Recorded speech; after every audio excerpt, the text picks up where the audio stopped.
NTA R&R. Because of the distance between the S1 NTA and the spare on ESP3, the crew will have to install what is called a whiff extender along with their foot restraint, and that basically, in effect, is just increasing the reach of the arm so that we can span the gap between these two locations.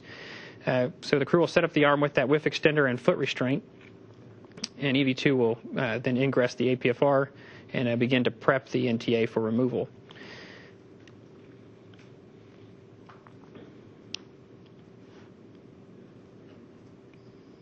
So Ron will release the 4 bolts that we reset on EVA2 and then install a handling aid to help him during the translation. And then he will, along with the help of the robotic arm operator, pull the NTA out of S1.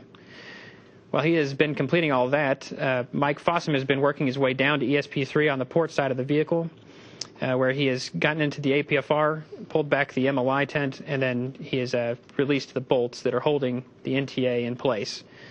He will then pull the NTA out, flip it over, and temp stow it on the opposite side of the ESP3 to get it out of the way so that when Ron gets here with the empty tank, he can install it directly into the housing on ESP3. So we'll see all that here in animation.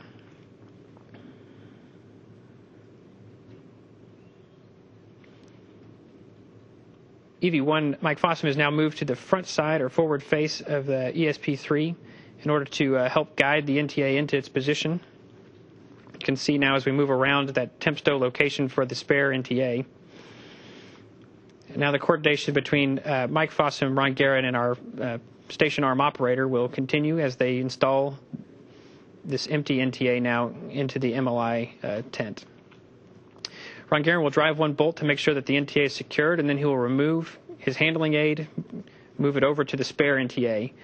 Then he will retrieve that spare NTA and begin moving that back to S1. Mike Fossum will stay behind and clean up the work site, making sure the bolts get all torqued down on the empty NTA. And Ron will get a nice ride on the station arm back to S1.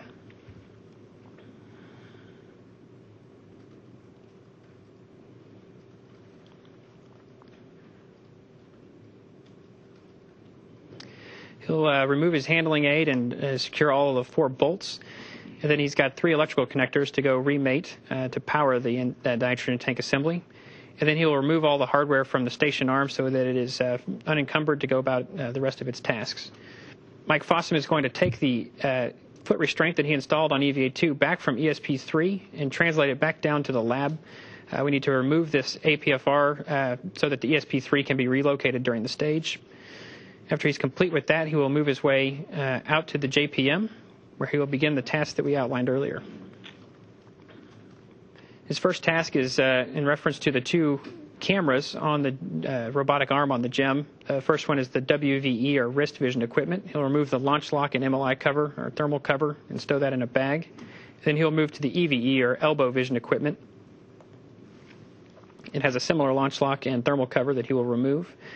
The last item here on the end cone is to remove the 3 launch lock bolts from the aft window shutter. And now both of these window shutters can be opened and closed by the crew inside the vehicle as they desire. Mike will then work his way to both sides of the JLP actually to deploy these deployable MMOD shields shown here. There's actually a separate handle to deploy each. This is the handle that Mike will access in order to deploy the shield. He'll rotate this handle out, and then it slides along a track down in this picture. And as he slides that down, this MMOD shield actually deploys. And again, that is protecting the mating surface between the JLP and the JPM from any orbital debris. The last thing to do is to close or stow the handle in its locked position, and then close up the door.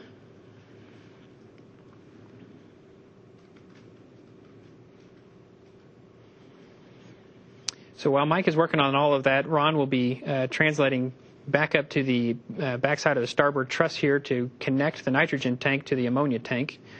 Once again, he's going to open the shower curtain, and then he will disconnect the nitrogen lines from their temp stow location on the NTA, or the nitrogen tank, and then route them over to the ammonia tank. After he's complete with that, he'll close up the shower curtain. He's then going to work his way down to the station airlock, where he will pick up the external television camera group, which was left in the airlock for thermal reasons.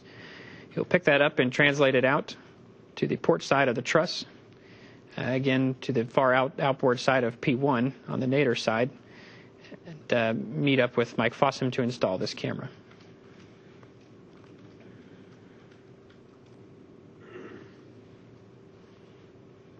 That will complete the end of EVA 3 and the end of all of our spacewalks for this mission.